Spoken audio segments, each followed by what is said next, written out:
My boyfriend said in front of his friends that if I were younger and prettier like his coworker, he would marry me. And that's why he's not sure if he wants to marry me, even after 5 years of dating. My name is Victoria, and I thought I knew everything about the man I was going to marry in 4 months. 5 years together, 8 months engaged, and suddenly he's acting like a stranger who can't decide if he wants to spend his life with me. It started 3 weeks ago with little things, when I showed him the revised guest list, down to 180 people like he requested. He just stared at it and said, "That's still a lot of people." When the florist called asking for final approval on the centerpieces we'd already chosen together, he told me to handle it alone. "You know I trust your judgment," he said, but there was something hollow in his voice. The venue coordinator called yesterday about the final headcount deadline. I found him on the couch scrolling through his phone, and when I mentioned we needed to confirm numbers, he barely looked up. "Can we talk about this later? I'm tired." But he wasn't tired enough to stop scrolling for another hour. This morning, I woke up to find him already dressed for work, coffee in hand, avoiding eye contact. "We need to discuss the catering menu," I said, following him to the kitchen. He grabbed his keys from the counter and muttered something about being late. "We can handle it this weekend," he said. But last weekend, he'd said the same thing about the photographer. I've been planning this wedding mostly alone for 2 months now. Every decision gets delayed, every conversation postponed.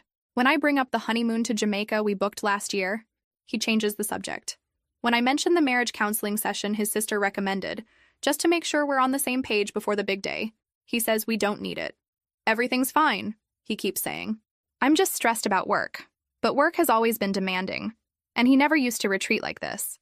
The man who proposed to me 8 months ago in front of my entire family at Christmas dinner has become someone who flinches when I mention our future. The man who used to plan surprise weekend trips now acts like planning our life together is a burden. Last night, I tried to recreate our first date, Chinese takeout and a movie on the couch. I thought maybe if we could reconnect without the wedding pressure, we'd find our way back to each other. Instead, he spent most of the evening checking messages from coworkers and barely touched his lo mein. "Is there something you want to tell me?" I finally asked during the movie credits. He looked at me then, really looked at me, and for a moment I saw something that terrified me. Doubt, hesitation, like he was seeing me clearly for the first time, and wasn't sure he liked what he found. "No," he said quietly. "Everything's fine." But everything isn't fine, and we both know it. The invitations are already sent out. Elegant ivory cards with gold lettering that took us 3 hours to pick at the stationery store. My dress is hanging in the closet, a size 6 ivory silk gown with delicate beading that my mother cried over when I first tried it on. The reception hall is booked, the band confirmed, the flowers ordered. 200 people are planning to celebrate our love story in 16 weeks. And yet the groom can't seem to discuss any of it without looking like he wants to bolt. I keep thinking about how he used to talk about our future. He'd mention the house we'd buy, how many kids we wanted, where we'd retire. He'd trace patterns on my back while we lay in bed Sunday mornings and describe the kitchen we'd renovate together, the garden we'd plant, the trips we'd take for our anniversary. Those conversations feel like they happen to different people. Now, when I mention looking at houses in better school districts, he goes quiet. When I bring up opening a joint savings account like we planned, he says we should wait until after the honeymoon. When I suggest we start trying for a family next year like we used to talk about, he pretends he didn't hear me. I've started keeping a mental list of all the conversations we're not having. The photographer wants to know our preferred poses for couple shots. The band needs our first dance song choice. The travel agent is waiting for our honeymoon preferences beyond somewhere tropical. My maid of honor keeps asking when we're doing the bachelor and bachelorette parties. Soon, I keep telling everyone. We'll figure it out soon. But soon never comes, because the man I'm supposed to marry in 4 months acts like planning our wedding is a chore he keeps hoping will go away. The man who once surprised me with weekend trips to wine country now can't commit to choosing between chicken or salmon for our wedding dinner. Tomorrow we meet with Pastor Williams for our final counseling session. I've been looking forward to it for weeks, hoping that talking through our concerns with someone neutral might help us reconnect. But as I watch him scroll through his phone again tonight, avoiding another conversation about seating arrangements, I wonder if he'll even show up. The dinner was supposed to fix everything. I made his favorite meal, herb-crusted salmon with roasted vegetables, and set the table with our good china. I lit candles, opened a bottle of wine we'd been saving, and changed into the blue dress he always said brought out my eyes. I thought if we could just reconnect without the wedding stress hanging over us, we'd remember why we fell in love. He came home from work looking exhausted, loosening his tie as he walked through the door. "This looks nice," he said, but his smile didn't reach his eyes. We sat across from each other at our small dining room table, and I tried to keep the conversation light. I asked about his day, mentioned a funny story my coworker had told me, talked about anything except centerpieces and seating charts. But halfway through dinner, I couldn't hold back anymore. "We need to talk about what's been happening," I said, setting down my fork. "You've been distant for weeks. Every time I bring up the wedding, you shut down. If you're having second thoughts, I need to know." He stopped chewing and looked at me with an expression I couldn't read. For a long moment, neither of us spoke. The candles flickered between us, casting shadows that made his face look older, more tired than I'd ever seen it. "I don't know if I'm ready for this," he finally said. The words hit me like a physical blow. 5 years together, 8 months engaged, 16 weeks before our wedding day. And now he doesn't know if he's ready. "Ready for what, exactly?" I asked, trying to keep my voice steady. "Marriage. All of it. The commitment, the expectations, He gestured vaguely at the space between us. "The forever part." I felt something cold settle in my stomach. "What changed? You proposed to me. You got down on one knee in front of my entire family and asked me to spend my life with you. What's different now?" He ran his hands through his hair, a gesture I'd always found endearing but now seemed like he was trying to escape from his own thoughts. "The guys at work have been talking about marriage, about how it changes everything, how you lose your freedom, your identity, how women change after the wedding, become demanding and controlling." "The guys at work?" I repeated, unable to believe what I was hearing. "You're getting marriage advice from your single coworkers?" "It's not advice exactly, it's just perspective. They've seen their friends get married and watched how everything changed. How the woman they fell in love with becomes someone different once she has that ring and that commitment." I stared at him across our half-eaten dinner, at this man I thought I knew completely. "Do you think I'm going to change? After 5 years together, do you really think a marriage certificate is going to transform me into some demanding monster?" He couldn't meet my eyes. I don't know what to think anymore. The conversation spiraled from there. He talked about feeling pressured, about wondering if we were getting married because it was expected rather than because we truly wanted to. He mentioned friends who'd gotten divorced, statistics he'd heard about marriage failure rates, fears about becoming trapped in something he wasn't sure about. I tried to reason with him, to remind him of all the conversations we'd had about our future, all the plans we'd made together. But every point I made seemed to bounce off him like he'd already made up his mind to doubt everything we'd built together. We barely touched our food after that. The wine went flat, the candles burned down to stubs, and we sat in increasingly uncomfortable silence until he finally got up and started clearing the table. "I think I need some space to think," he said as he loaded the dishwasher. "Space to think about what? About whether you want to marry me after 5 years together? About whether I'm ready for marriage at all?" That night, he slept on the couch.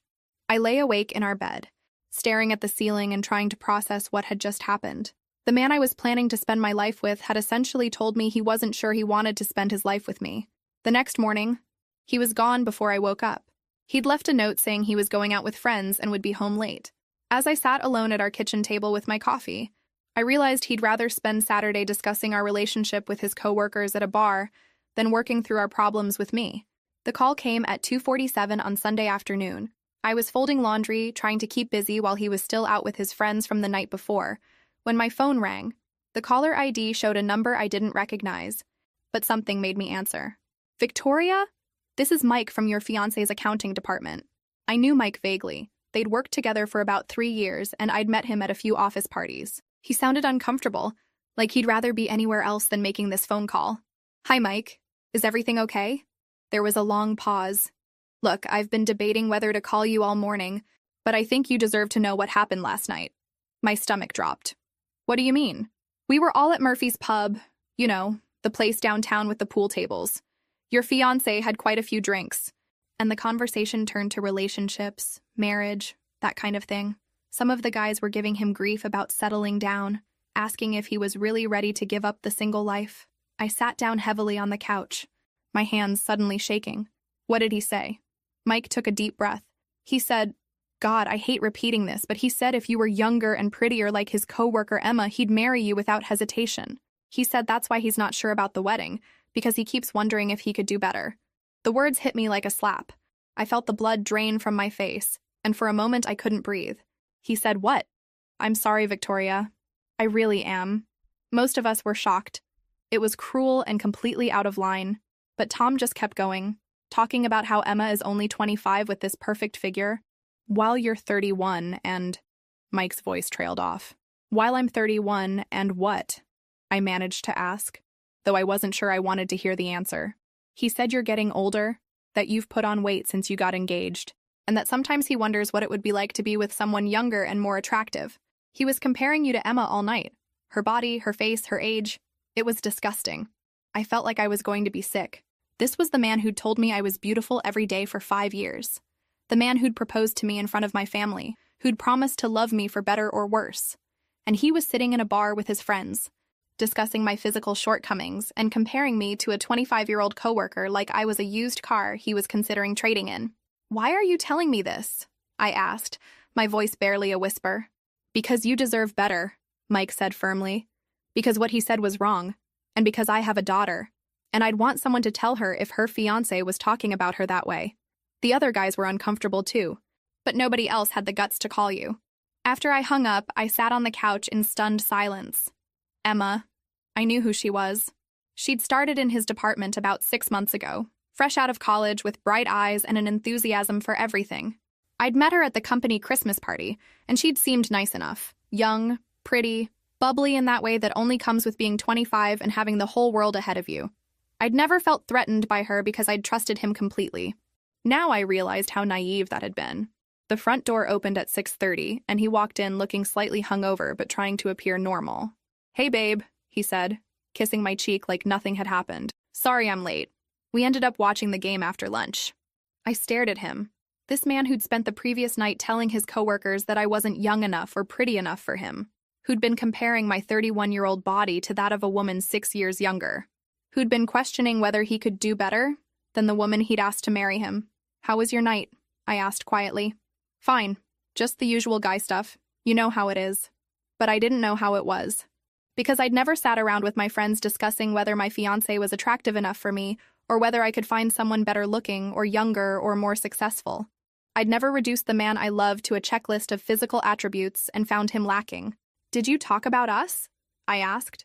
He shrugged, opening the refrigerator. Not really. Just mentioned the wedding stress, you know. He was lying to my face with the same mouth that had told a group of his coworkers that I wasn't pretty enough for him.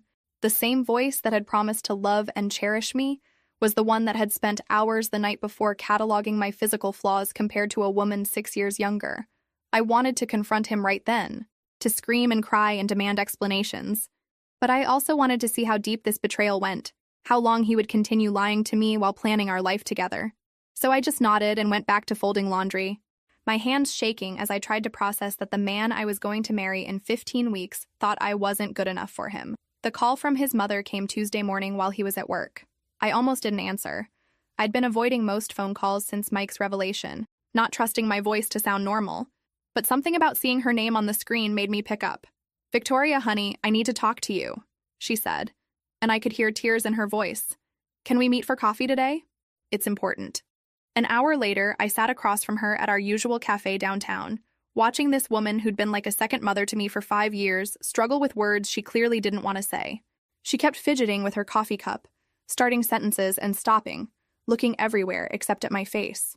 I heard about what happened Saturday night, she finally said. My son came by Sunday evening, and he was drunk and rambling about work stress and wedding pressure. But then he started talking about this Emma girl, and she shook her head. I can't stay quiet about this anymore. What did he tell you?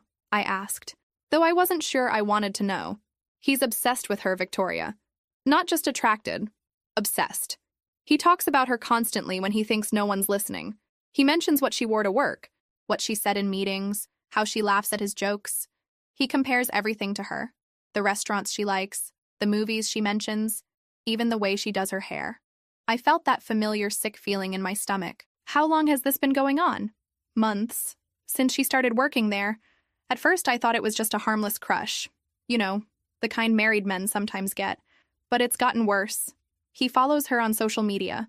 Knows her schedule, even knows what kind of coffee she orders. He's learned things about her that he has no business knowing. She reached across the table and took my hand. Nothing physical has happened. I truly believe that. But emotionally, he's already left your relationship. He's building a fantasy around this girl who probably has no idea how he feels.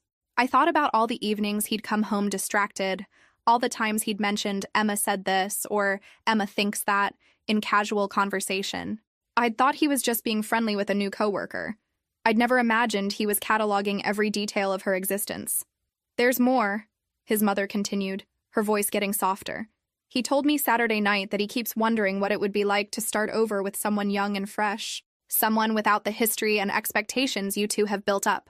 He said being with you feels like wearing old clothes, comfortable but not exciting anymore. The metaphor cut deep. After 5 years together, I'd become old clothes to him, familiar, reliable, but not something that made his heart race anymore. Why are you telling me this? I asked, echoing the question I'd asked Mike. Her eyes filled with tears. Because I see my own marriage in this situation. Your father-in-law did the same thing to me when our son was 15. He found a younger woman, spent months obsessing over her, comparing me to her, making me feel like I wasn't enough. I stayed silent, hoped it would pass, thought if I just tried harder to be what he wanted, he'd remember why he chose me. What happened? He left us for her. And you know what?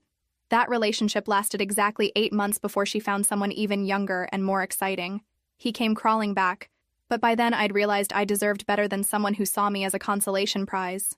She squeezed my hand harder. I won't watch another woman go through what I did. You deserve someone who thinks you're the most beautiful woman in the world, not someone who's settling for you while fantasizing about someone else. He's your son, I pointed out.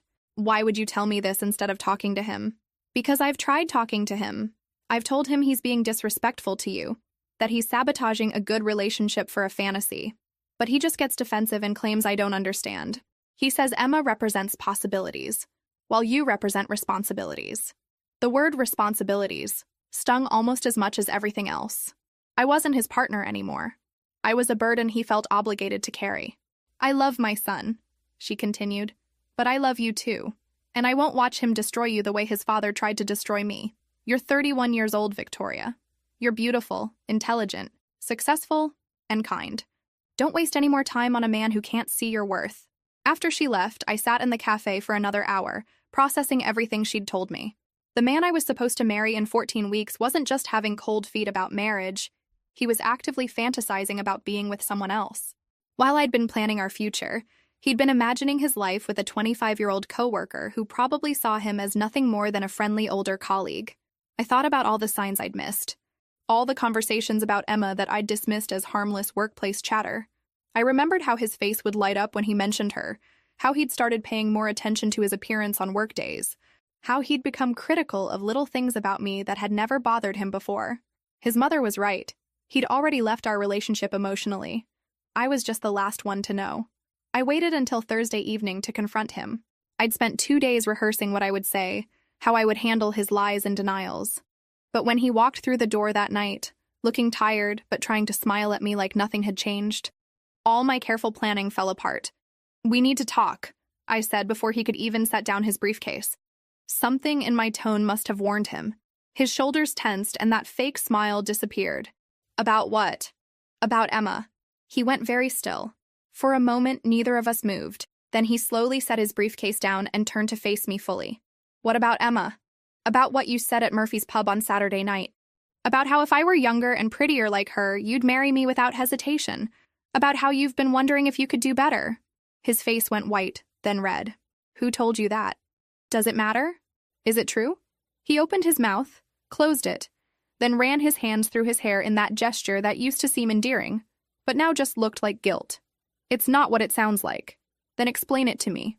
Explain how telling your coworkers that your fiancé isn't young enough or pretty enough for you is not what it sounds like. I was drunk. The guys were giving me grief about settling down, and I said some stupid things. It doesn't mean anything. Stupid things? I stepped closer to him. You reduced our 5-year relationship to my appearance compared to a 25-year-old. You told a room full of people that I'm not attractive enough for you. How is that just a stupid thing? He started pacing around our living room, avoiding my eyes. You're taking this out of context. I was processing some feelings about the wedding, about commitment. It wasn't about you specifically. It was absolutely about me specifically. You used my name. You compared my body to hers. You talked about my age like it was a defect. I didn't mean it that way. Then how did you mean it? Because from where I'm standing, it sounds like you've been fantasizing about being with someone else while planning to marry me. Finally, he stopped pacing and looked at me directly. Fine. Yes. I've noticed Emma. She's attractive, she's young, she's different from what I'm used to. But I've never acted on it. I've never even talked to her outside of work. But you've thought about it. Yes. I've thought about what it might be like. The admission hung in the air between us like a physical thing. After 5 years together, after 8 months of engagement, after all our plans and promises, he was admitting to fantasizing about another woman. What exactly have you thought about? I asked, my voice deadly quiet. I can't tell you that. You can, and you will. Because I'm not marrying a man who sees me as his second choice. He sank into our armchair, looking defeated. She's uncomplicated. She's excited about everything, enthusiastic about life. She doesn't have expectations about the future or demands about commitment. When I see her, I remember what it felt like to be young and have possibilities instead of responsibilities. Responsibilities. That's what I am to you now? That's not what I meant. It's exactly what you meant. Your mother told me you said I represent responsibilities while Emma represents possibilities. His head snapped up. You talked to my mother? She called me. She's watched you obsess over this girl for months. She knows about the social media stalking, the way you memorize her schedule, how you light up when you talk about her. She told me because she didn't want to watch me go through what she went through with your father. For the first time, he looked genuinely ashamed. I didn't realize I was being that obvious. You weren't being obvious, you were being obsessed. Do you follow my social media that closely? Do you know my coffee order by heart? Do you pay attention to what I wear or say the way you do with her? He couldn't answer, which was answer enough. Here's what I need to know, I continued. If Emma walked up to you tomorrow and said she wanted to be with you, would you leave me for her? That's not a fair question. It's the only question that matters. Would you? He stared at the floor for a long time. When he finally looked up, his eyes were filled with a confusion that broke my heart. I don't know. After 5 years together, after promising to spend your life with me, you don't know if you'd choose me over a fantasy about a 25-year-old coworker? It's not that simple. It absolutely is that simple. Either you want to marry me, or you don't. Either you think I'm beautiful and worth committing to, or you think you can do better with someone younger and prettier. There's no middle ground here. He was quiet for so long I thought he might not answer at all. When he finally spoke, his voice was barely audible. Sometimes I look at you and I see our whole future laid out. The mortgage, the kids, the routine, growing old together. And sometimes that feels like enough, like what I want. But other times, I look at Emma and I see adventure and excitement and the possibility of feeling young again. So you're saying I'm boring. I'm saying you're safe. And maybe I'm not ready for safe. The words landed like physical blows. Safe, boring, responsible. A consolation prize compared to the excitement of someone younger and prettier. After everything we'd built together, I'd become the sensible choice he wasn't sure he wanted to make. I couldn't sleep after our conversation. By Friday afternoon, I'd made a decision that might have been crazy but felt necessary. I needed to hear Emma's side of the situation. If my fiancé was building a fantasy around her, I wanted to know if she was aware of it, or if she was as innocent in this as I hoped. I knew where she worked. The same accounting firm as him, 3 floors down.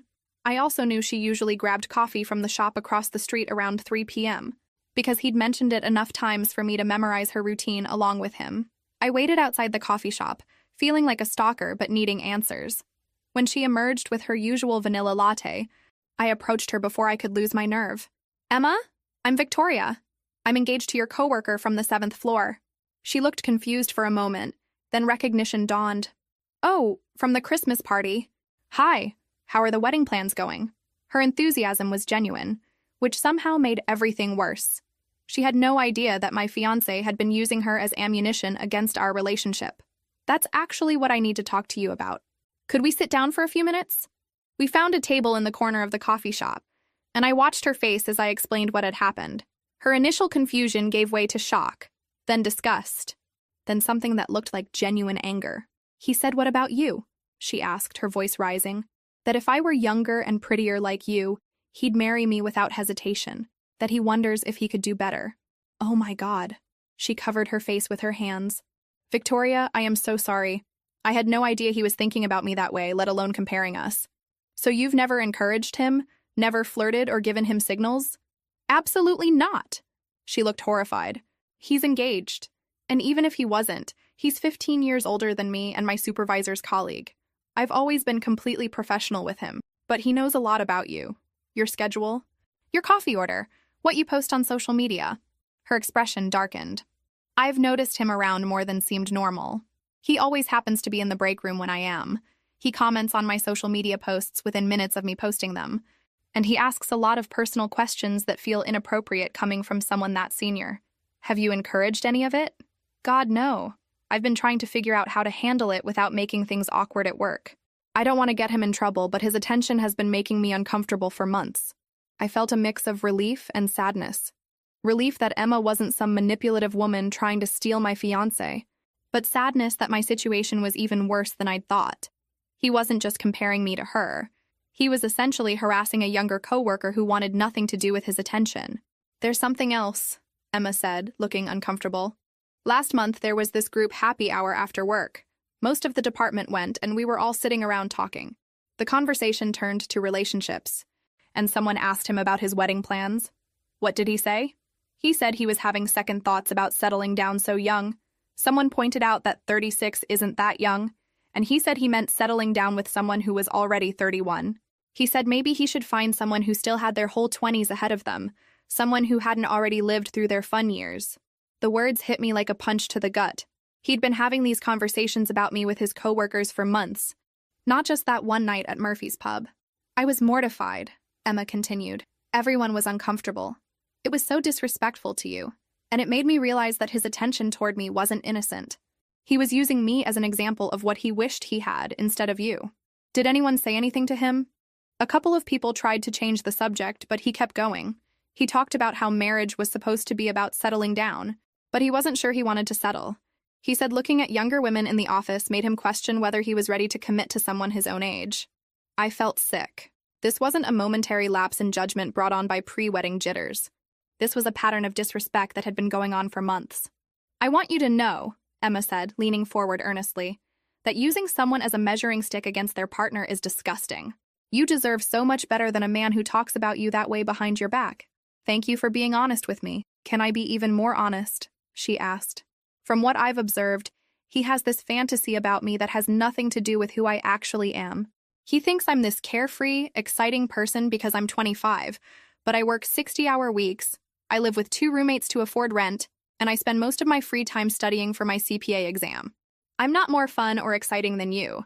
I'm just younger, and he's projecting all these ideas onto me. What kind of ideas? That I'm spontaneous, that I don't have expectations, that I'd be grateful just to be with someone like him. But the truth is, I want the same things most women want. Respect, commitment, partnership. The idea that I'd be some low-maintenance fantasy girlfriend is insulting to both of us. As I walked back to my car, I realized that Emma had given me more respect and honesty in 30 minutes than my fiancé had given me in months. She was right. He'd built a fantasy around her that had nothing to do with reality and everything to do with his own fears about commitment and growing up. But knowing that didn't make the betrayal hurt any less. If anything, it made it worse. He wasn't just comparing me to another woman. He was comparing me to an imaginary version of another woman that existed only in his mind. I arranged the dinner for Sunday evening at his parents' house. His mother had offered to host after I called her Saturday morning, my voice shaking as I told her what I'd learned from Emma. She'd been quiet for a long moment before saying, "It's time for some hard truths in this family." He didn't want to come. When I told him his parents wanted to discuss the wedding situation, he tried to make excuses about work and stress and not wanting to involve family in our personal problems. But I made it clear this wasn't optional. If he wanted any chance of salvaging our relationship, he needed to face the people who'd watched him disrespect me for months. His father was already seated at the dining room table when we arrived, looking uncomfortable, but determined. His mother had set out her good china, as if the formal setting might lend gravity to what was about to happen. I sat across from my fiancé, with his parents flanking us like referees in a boxing match. Before anyone says anything, I began, I want to make something clear. I'm not here to be talked into staying in this relationship. I'm here because I think you all deserve to hear exactly what's been happening, and what kind of man you've been defending. His father frowned. Victoria, I'm sure whatever problems you two are having can be worked out. Can they?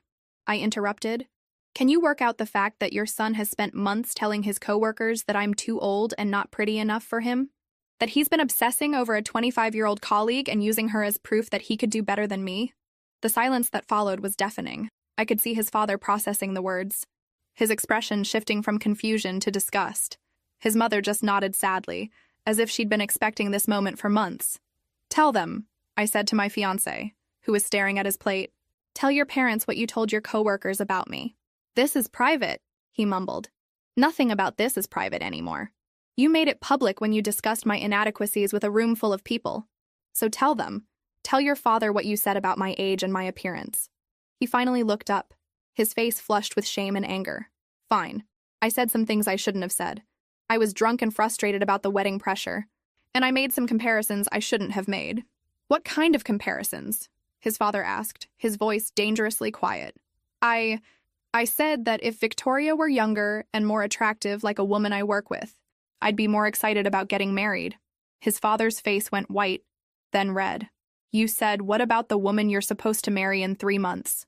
"I was drunk. Being drunk doesn't make you say things you don't believe," his mother said sharply. "It just makes you say things you normally keep to yourself. Is that really how you see Victoria? As too old and not pretty enough? It's complicated." I leaned forward. "No, it's not complicated.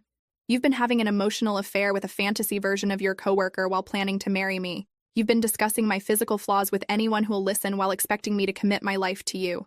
You've reduced 5 years of love and partnership to whether I measure up to a 25-year-old's body." "I never had an affair," he protested. "You followed her social media obsessively. You memorized her schedule. You learned her personal preferences and compared them to mine. You built a relationship with her in your mind while neglecting the real relationship you had with me. What would you call that?" His father was staring at his son like he didn't recognize him.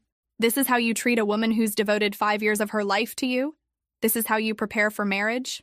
You don't understand the pressure I've been under." "I understand pressure," his father snapped. "I've been married to your mother for 42 years. I understand cold feet and wedding stress and wondering if you're making the right choice. But I have never, not once, sat in a bar with my friends and discussed whether my wife was attractive enough for me." "Your mother went through enough disrespect from your father when you were a teenager," his mother added, her voice trembling with barely contained anger. "I will not watch her go through the same thing with you." I felt a surge of gratitude toward these people who had every reason to side with their son, but chose to stand with me instead. "Here's what I want you all to understand," I said, my voice steady despite the emotions churning inside me. "I don't care if you want someone younger and prettier. I don't care if you think Emma or any other woman would make you happier. What I care about is that you think it's acceptable to treat me this way while asking me to marry you."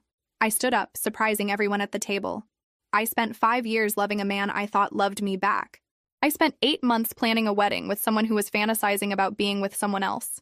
I've been patient and understanding about your cold feet and your stress, but I will not be patient about being disrespected and degraded.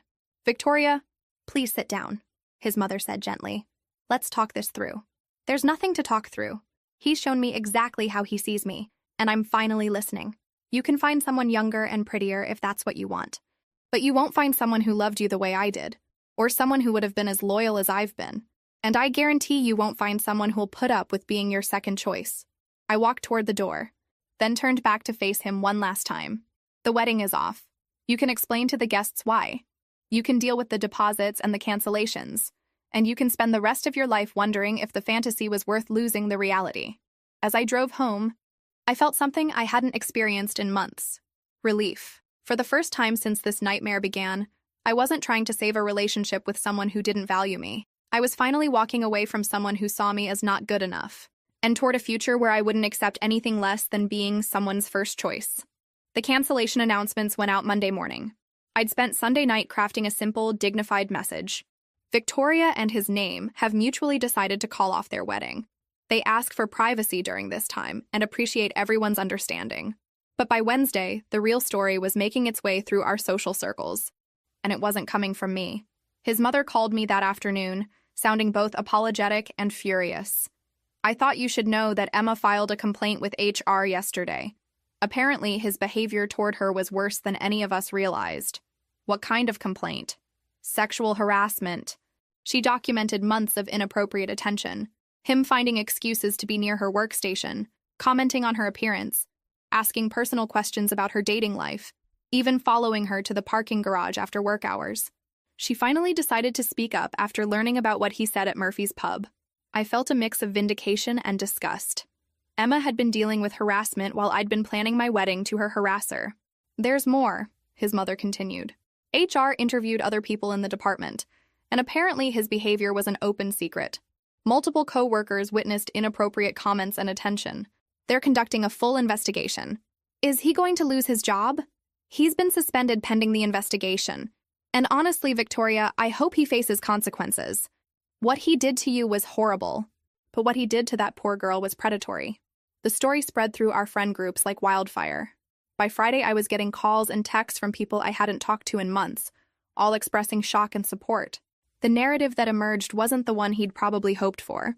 Mike from his office called to check on me. I wanted you to know that most of us are disgusted by what happened. The way he talked about you, the way he pursued Emma despite her obvious discomfort. It's opened a lot of our eyes about who he really is. How is he handling the HR investigation? Not well.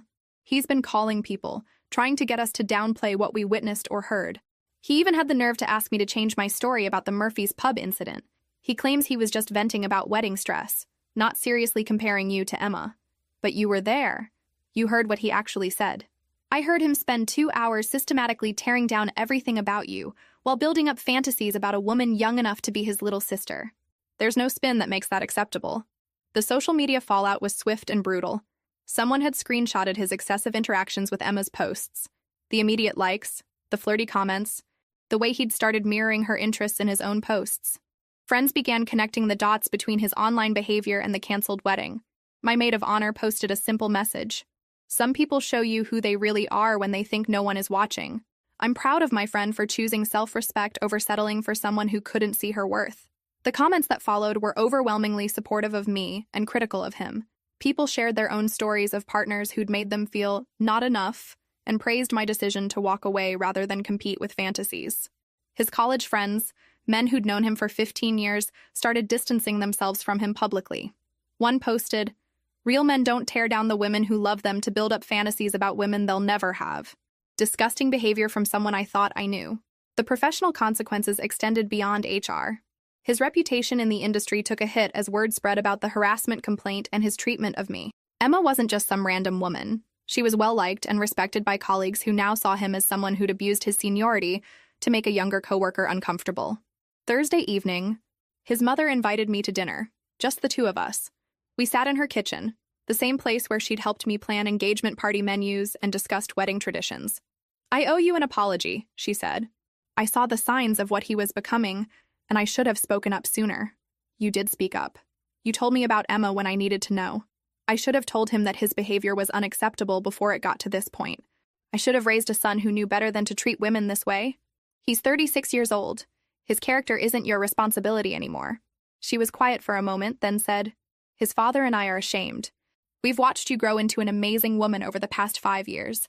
You've been kind to our family, patient with our son, and a joy to have in our lives. The way he repaid that loyalty is unforgivable. Thank you for saying that. I want you to know that you'll always be family to us, regardless of what our son did. You showed incredible strength in walking away from someone who didn't deserve you." As I drove home that night, I realized that the humiliation I'd feared never materialized. Instead of being seen as the woman who wasn't good enough, I was being recognized as the woman who was too good to accept being treated as second best. The shame belonged entirely to him, and the community of people who truly mattered was making that very clear. Moving out of our shared apartment was both heartbreaking and liberating. I'd found a small one-bedroom place across town. Nothing fancy, but it was mine alone. As I packed 5 years of shared memories into boxes, I kept discovering how much of myself I'd lost, trying to be what I thought he wanted. There were clothes I'd stopped wearing because he'd made subtle comments about them being too young for me or not flattering. Books I'd hidden because he'd rolled his eyes at my romance novel phase. Hobbies I'd abandoned because he'd called them silly or time-consuming. I'd been slowly erasing myself to fit into his vision of what a 31-year-old woman should be. The financial separation was surprisingly empowering. For years, I'd deferred to his opinions on money. He made slightly more than me and had strong opinions about practical purchases. Now, sorting through our joint expenses, I realized how much of my own financial independence I'd given up. I'd been splitting everything equally despite him controlling most of the decisions. You know what the craziest part is? I told my sister as we unpacked boxes in my new kitchen. I actually make decent money. I've been successful in my career. I have good savings. I can afford this place on my own. But somehow I let him convince me that I needed his approval for every purchase over $50. He was controlling you financially too? Not overtly. But he had this way of making me feel guilty about spending money on myself. If I wanted new clothes, he'd ask if I really needed them. If I wanted to go out with friends, he'd mention how expensive restaurants had become. Meanwhile, he never questioned his own spending on craft beer or those expensive headphones he just had to have. Setting up my own space felt like rediscovering who I was. I bought bright throw pillows for the couch, colors he'd always said were too bold for our neutral decor. I hung up artwork I loved but had kept in storage because he'd called it too feminine. I filled the apartment with plants, something he'd always vetoed because of the maintenance. My first solo grocery shopping trip was revelatory. For 5 years, I'd been buying foods he liked, cooking meals he preferred, avoiding spices he found too strong. Standing in the produce aisle, I realized I didn't even remember what my own food preferences were anymore. I bought ingredients I hadn't cooked with in years. Fresh ginger, exotic mushrooms, the spicy peppers I'd loved before he'd complained they upset his stomach. That night, cooking dinner just for myself, I felt more satisfied than I had in months. The hardest part was rebuilding my relationship with mirrors. His constant comparisons to Emma had made me hypercritical of my own appearance. I'd started seeing my 31-year-old face and body through his critical lens, focusing on every line, every imperfection, every sign that I wasn't 25 anymore. My therapist, Dr. Patterson, had given me homework. Spend 5 minutes each morning looking in the mirror and saying one positive thing about myself. The first week, I could barely manage, "Your hair looks healthy." But gradually, I started seeing myself as more than a collection of flaws compared to a younger woman. "I have kind eyes," I told my reflection on a Thursday morning. "I have strong hands that create beautiful things." Small affirmations, but they were mine, not dependent on anyone else's approval or comparison. The loneliness hit hardest in the evenings. After 5 years of shared routines, coming home to an empty apartment felt strange and quiet. But slowly, I began to appreciate the silence. No one was questioning my choice of TV shows or sighing dramatically when I wanted to read instead of watch sports. I started taking evening walks around my new neighborhood, something I'd stopped doing when he'd complained about me being out after dark. I discovered a bookstore 3 blocks away, a coffee shop that made amazing lavender lattes, a small park where I could sit and think without interruption. 3 weeks into my new life, I ran into an old college friend at that coffee shop. Maria took one look at me and said, "You look different. Lighter somehow." "I feel different," I admitted. "Like I'm remembering who I used to be before I started trying to be someone else's ideal woman." The breakup was hard, but it was the right choice. The breakup was devastating, but staying would have destroyed me slowly. I was becoming smaller and smaller, trying to fit into his vision of what I should be. Now I'm remembering that I'm allowed to take up space. That night, I did something I hadn't done in years.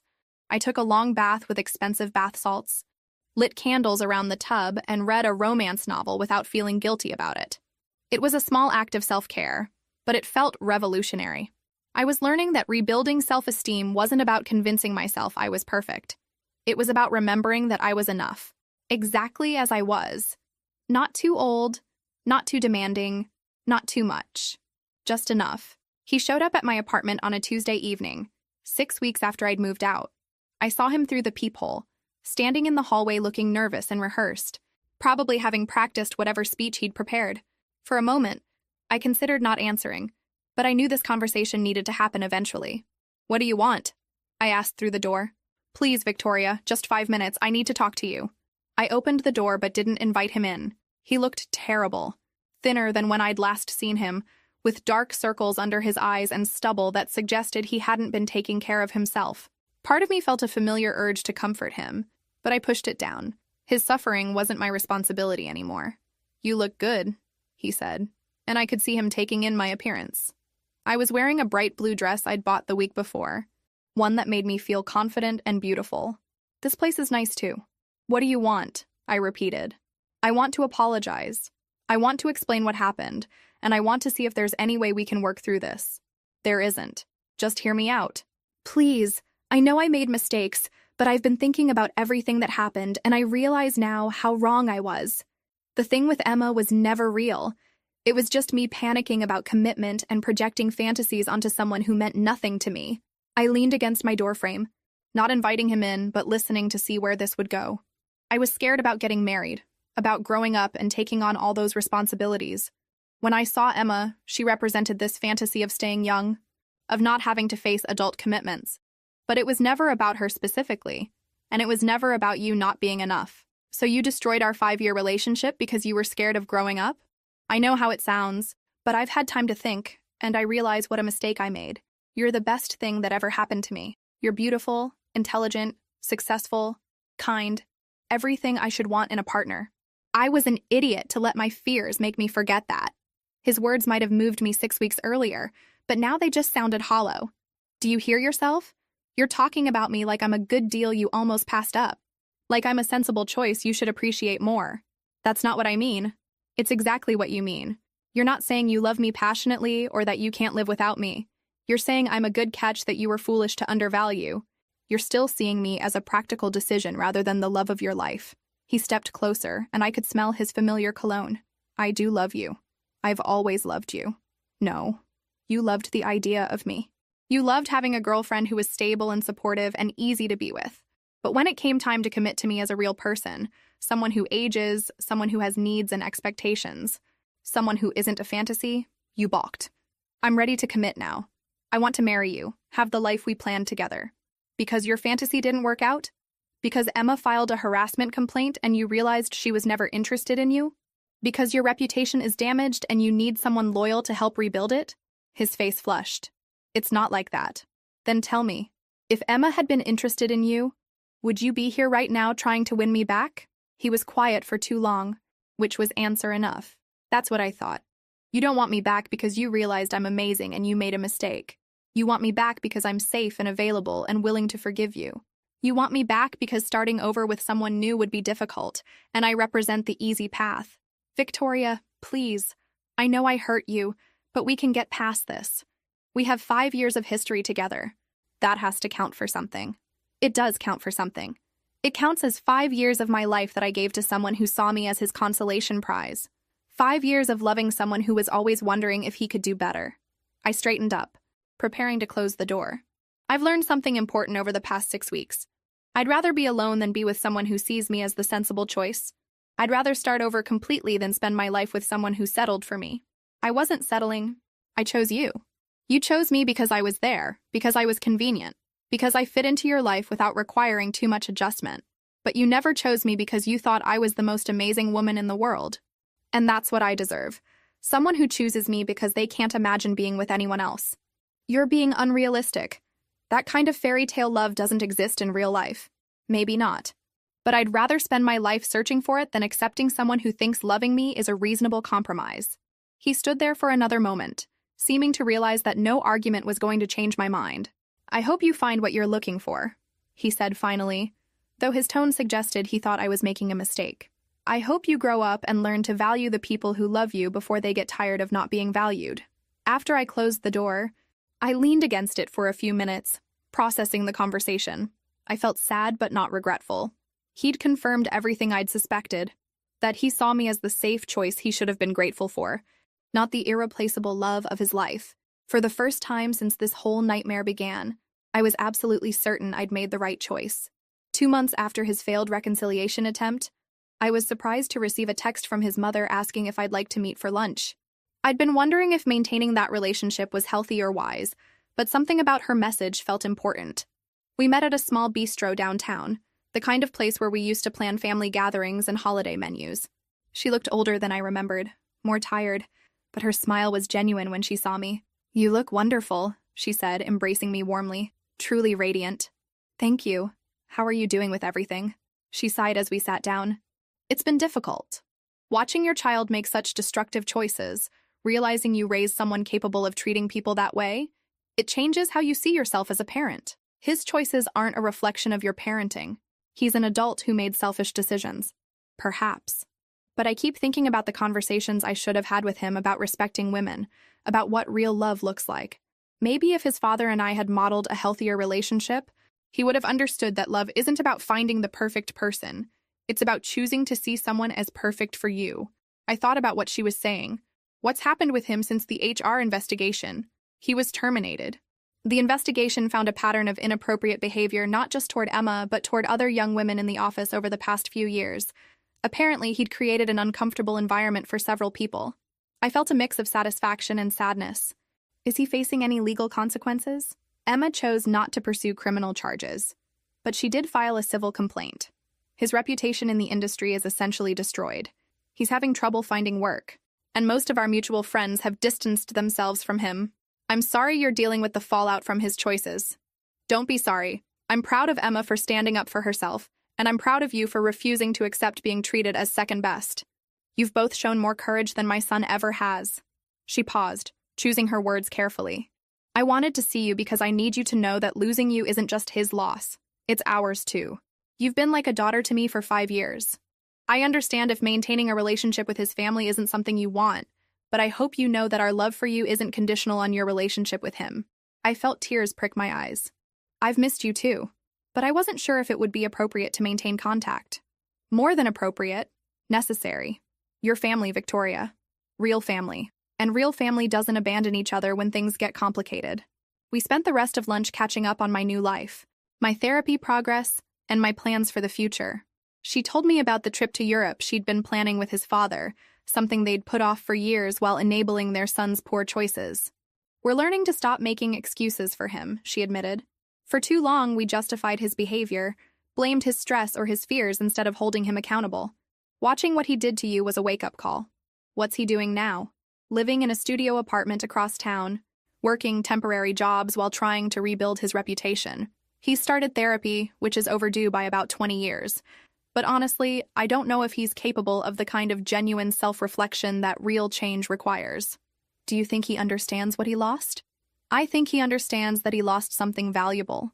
But I don't think he understands why his behavior was so destructive, or how to avoid repeating the same patterns.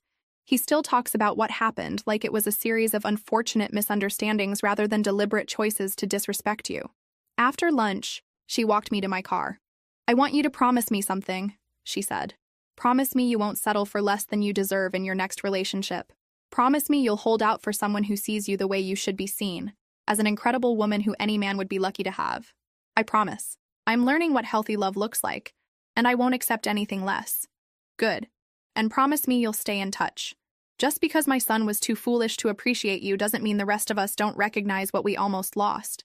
That evening, I called Dr. Patterson to discuss the lunch.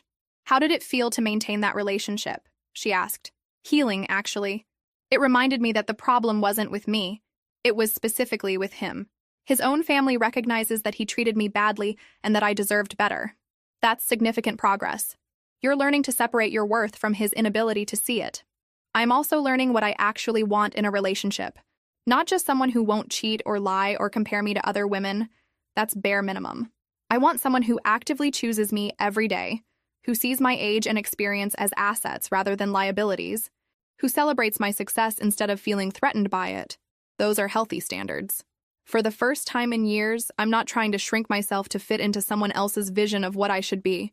I'm expanding into who I actually am, and I'm not going to apologize for taking up space. That night, I started planning something I'd been thinking about for weeks. A solo trip to somewhere I'd always wanted to visit.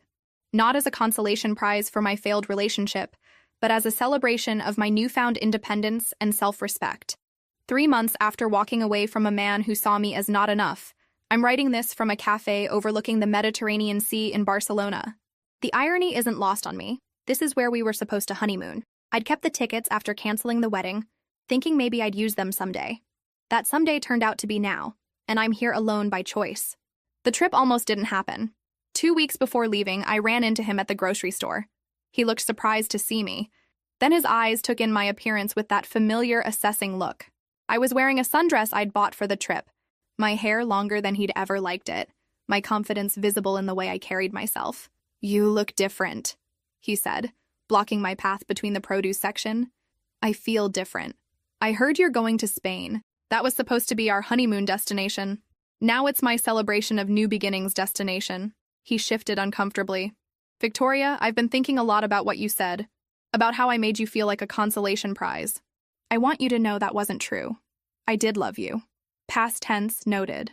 I still love you. I I didn't know how to handle my fears about commitment and aging and settling down, but I've been in therapy, and I'm starting to understand how my issues affected our relationship. I looked at this man who had once been the center of my world, and felt nothing but mild irritation that he was making me late for my evening plans.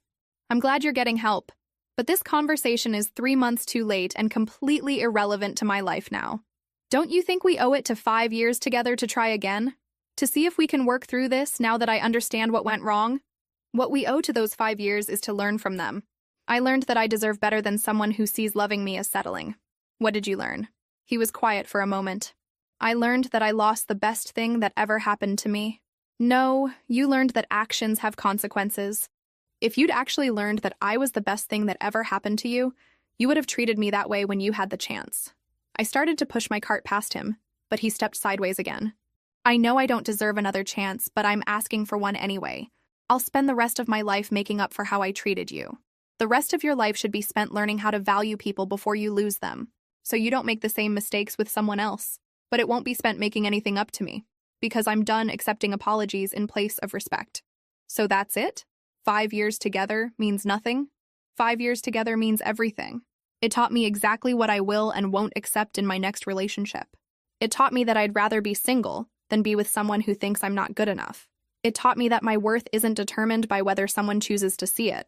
This time when I moved my cart, he didn't try to stop me. Now, sitting in this Spanish cafe with a book I actually want to read and a glass of wine I chose because I like it, not because someone else approved of it, I feel genuinely grateful for everything that happened. Not grateful for the pain or the betrayal, but grateful that it happened early enough for me to rebuild my life, instead of spending decades with someone who saw me as his reasonable compromise. The woman at the table next to me is about my age, maybe a few years older, traveling with her husband. I watched them earlier as they navigated the menu together, him deferring to her language skills, her lighting up when he complimented her pronunciation of the Spanish words. They hold hands while they read, and he looks at her the way I always hoped someone would look at me, like she's the most fascinating person in the room. That's what I'm holding out for now. Not someone who thinks I'm a good enough choice, but someone who thinks I'm the only choice that makes sense for them. My phone buzzes with a text from his mother. Thinking of you on your trip. I hope you're having the adventure you deserve. I smile and text back a photo of my tapas and wine with the caption, having the time of my life. Thank you for reminding me I deserve to be chosen, not settled for. Tomorrow I'm taking a flamenco class, something I mentioned wanting to do years ago before he'd dismissed it as too cliché for tourists. Next week I'm hiking in the mountains, then spending 3 days at a wellness retreat focused on self-discovery and empowerment. But tonight, I'm just sitting here being grateful that I had enough self-respect to walk away from someone who couldn't see my worth. I'm grateful that I chose dignity over desperation, standards over settling, and my own happiness over trying to fix someone else's brokenness. The sun is setting over Barcelona, painting the sky in shades of pink and gold. And for the first time in years, I'm not wondering if someone else would appreciate this moment more than I do. I'm not comparing myself to younger women or worrying about whether I'm exciting enough or pretty enough or anything enough. I'm just enough exactly as I am. And someday, someone will be smart enough to see that from the very beginning.